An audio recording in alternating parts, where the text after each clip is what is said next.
Salut, j'espère que vous allez bien. Je suis ravie aujourd'hui de vous retrouver pour une toute nouvelle vidéo et aujourd'hui je vous retrouve pour vous faire le bilan de ma pile à lire d'automne et la présentation de ma pile à lire d'hiver.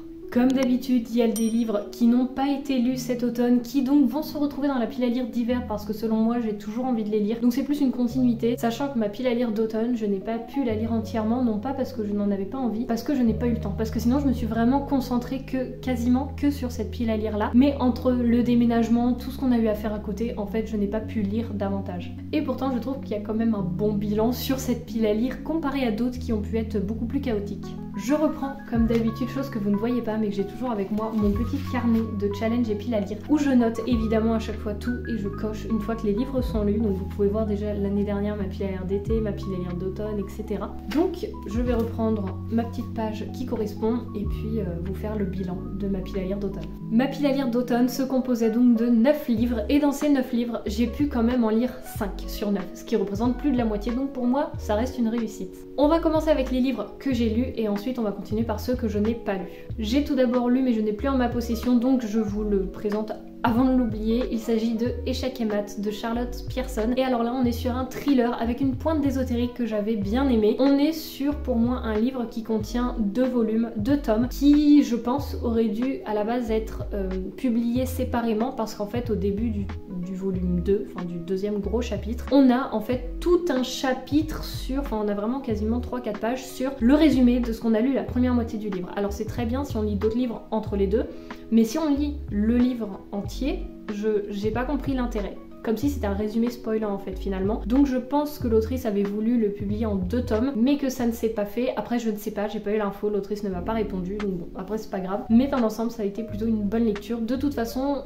mes avis lecture sont publiés si jamais ça vous intéresse. À peu près, pas tous, parce qu'il y en a un, vous allez voir, c'est actuellement ma lecture en cours. Au moment où je vais vous publier cette vidéo, il sera terminé, il sera chroniqué, etc. Mais mon avis lecture en vidéo ne sera pas encore publié. Un gros coup de cœur pour ce roman donc que j'ai pu lire, il s'agit du livre Du thé pour les fantômes. C'est écrit par Chris Vuklisvik et c'est publié aux éditions de Noël. Et ici on y suit tout simplement Agonie qui est une sorcière et Félicité qui est sa sœur, une passeuse de fantômes, où elles se retrouvent séparées par la vie finalement, jusqu'au jour où elles doivent par obligation se retrouver pour mener un petit peu une enquête ensemble. On est très clairement sur du cozy fantasy. Je sais que en ce moment on en entend énormément parler, c'est vraiment quelque chose qui est un peu à la mode au niveau des genres littéraires, mais franchement moi j'ai adoré, j'ai trouvé ça exceptionnel. C'est écrit quand on est vivant on occupe la place que les morts ont laissée, c'est la règle. Voilà pour ce livre qui a été lu.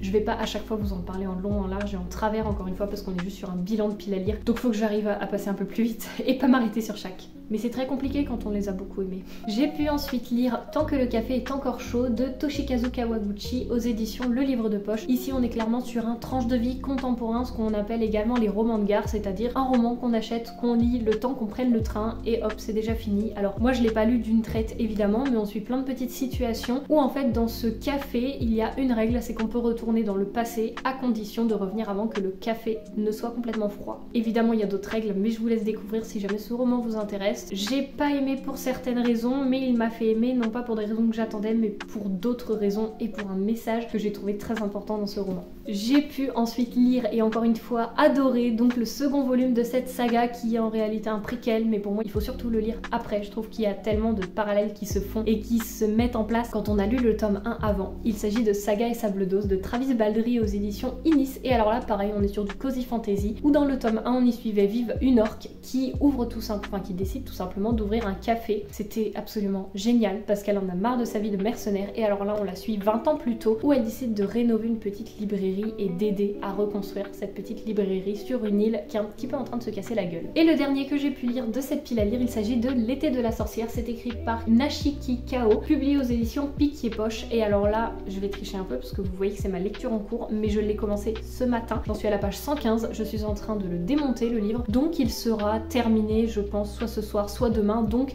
au moment où vous verrez cette vidéo il sera déjà chroniqué, tout ce que vous voulez, donc il est lu. Je veux rien savoir, il est lu et pour le moment c'est une très très bonne lecture. Maintenant nous allons continuer avec les 4 que je n'ai pas lus, qui faisaient partie de cette pile à lire d'automne, donc j'aurais pas grand chose à vous en dire. Il y a L'homme qui parlait à la nuit de Mira Jacob, publié aux éditions Actes Sud. Alors là, je vais pas vous refaire un résumé, mais je pense très clairement que je vais pas le lire cette année, tout simplement parce que j'ai toujours envie de le lire, mais pour moi c'est plus une thématique qui va se lire du printemps jusqu'à la fin de l'été, donc là j'avais essayé de pousser jusqu'à l'automne, je ne l'ai pas lu malheureusement, donc il refera partie sûrement de mes piles à lire dans l'année à venir, je vais y arriver, mais il ne sera pas lu, c'est une certitude, cet hiver.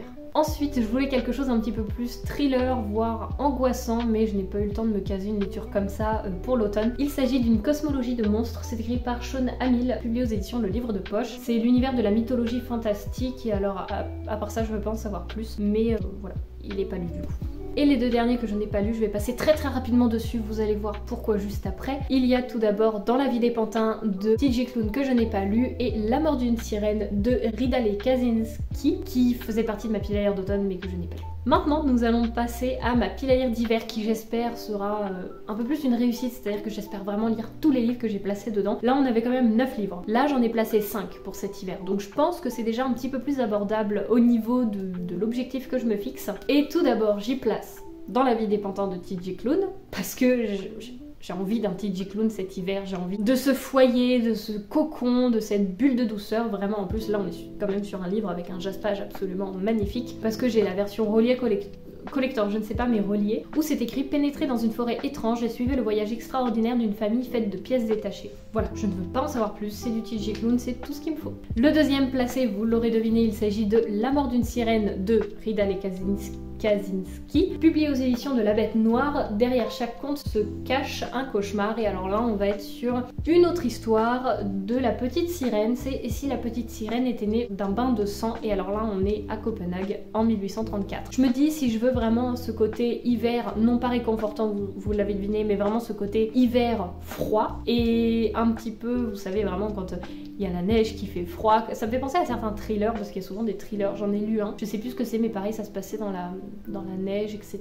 Il était exceptionnel ce thriller, et vraiment c'était un thriller qui se passait dans la neige, dans le froid, dans les montagnes reculées, etc. Donc je me suis dit pourquoi pas en placer un petit peu thriller, enfin pas thriller angoisse, mais un petit peu moins cocon on va dire dans cette pile à lire. Je pense que celui-ci il trouve complètement sa place.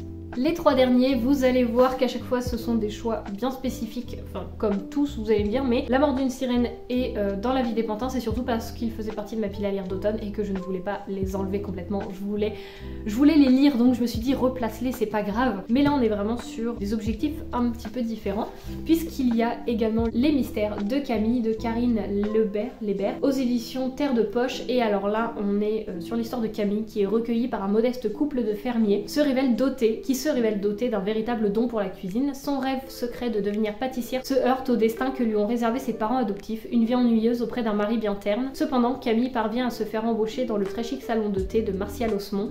Le charme de son bel employeur, devenu résistant, ne la laissera pas indifférente. Le chemin qu'elle emprunte alors l'amènera au mystère de ses origines. Vous vous doutez bien que la thématique, ce n'est pas la romance qui me donnait envie, mais plus ce côté, les origines, la famille, un petit peu tous ces mystères cachés, et on y parle quand même de salon de thé, et qu'elle a une place dans un salon de thé pour travailler. Donc voilà, moi j'estime que c'est suffisant pour me donner envie de le lire au coin du feu, voilà, tout simplement. Et puis elle s'appelle Camille et je m'appelle Camille, donc enfin, voilà, je me cherche des excuses, mais juste il est placé dans ma pile à lire d'hiver. Ensuite, parce que c'est pas que je ne suis plus à jour, parce que si, il me reste plus que celui-ci dans ma pile à lire et c'est le dernier sorti, mais d'habitude je les lis quasiment une fois que je les ai. Il ne traîne pas dans ma pile à lire, là pareil je n'ai pas trop eu le temps de le lire avant, mais je me dis que pour l'hiver c'est parfait parce que je sais à chaque fois que je passe un bon moment, même si les romans ne sont pas exceptionnels, c'est toujours un très bon moment que je passe. Et alors là il s'agit de Indestructible Violette, c'est écrit par Jen Kalonita, donc c'est un Twisted Tale publié chez Hachette Rose, et là c'est Et si Violette devenait un agent de syndrome. À chaque fois on est sur une histoire de Disney avec un seul élément qui change et ça change toute l'histoire. Par exemple pour Aladdin c'est Et si Jafar avait réussi à avoir la lampe et était devenu sultan. Vous pouvez voir que je les ai tous derrière moi, avec au bout ceux qui sont en édition reliée avec le magnifique jaspage. Donc voilà, il me reste plus que celui-ci à lire, il m'attend, voilà. Et pour terminer avec cette pile à lire d'hiver, je vous présente Filtré Relique. C'est publié par Adrien Coucot et c'est, je crois, en auto-édition, il me semble. Et en fait, je l'ai reçu en 2 exemplaires, donc à voir si je vous en fais gagner un, je verrai, ou si je l'offrirai, je verrai. Mais j'ai eu donc celui-ci, Filtre et Relique, et l'édition augmentée, donc celle-ci, moi, que je vais lire et garder. Celle-ci, je verrai, je pense peut-être l'offrir parce que c'est pas que je vois pas l'intérêt d'en garder deux éditions différentes, mais il n'y a pas d'intérêt. Et alors, il m'a envoyé les deux, c'est très gentil, mais du coup, j'aimerais en faire profiter quelqu'un, justement, donc je veux le lire et voir qui pourrait accrocher à ça. Donc je verrai si je l'offre, si je le fais gagner, je sais pas encore. Mais en tout cas, on est sur un recueil de poésie avec une très belle surprise quand même qu'il faut que je vous montre, c'est qu'on a des illustrations, on a des pages vraiment qui sont sublimes tout simplement, et c'est l'auteur qui est venu me le proposer. Donc j'ai vu que c'était un recueil de poèmes, je me suis dit pourquoi pas, parce que j'en lis pas forcément souvent, je vais en lire mais c'est pas la majorité de ce que je lis, vous le savez si vous regardez un peu mes vidéos. Et là je me suis dit que oui, en fait pour l'hiver, en lire un de temps en temps, vous savez, l'après-midi sous le plaid, etc., ça peut être très sympa. Donc voilà par exemple une image d'illustration, une autre que j'adore, qui est absolument magnifique. Alors un cœur, on pourrait se dire c'est glauque, mais en même temps c'est tellement beau, que ce soit par sa signification ou autre. Mais regardez ces illustrations s'il vous plaît, elles sont magnifiques. Donc voilà, tout simplement, celui-ci est également placé dans ma pile à lire d'hiver. Et donc voilà pour ce qui est de cette vidéo, j'espère qu'elle vous aura plu, que certains de ces livres auront pu vous intéresser. Et n'hésitez pas à me dire si vous aussi vous faites des piles à lire de saison, des piles à lire d'hiver, des piles à lire de Noël, enfin vraiment, n'hésitez pas à m'en faire part. N'hésitez pas également à me faire un retour si jamais la vidéo vous a intéressé, si vous avez lu certains de ces titres ou pas, s'ils vous intéressent ou pas, enfin vraiment n'hésitez vraiment pas. En tout cas, encore une fois, j'espère que vous aurez passé un agréable moment, et moi je vous dis à la semaine prochaine pour la nouvelle vidéo, et d'ici là je vous souhaite de faire de très belles lectures. Salut!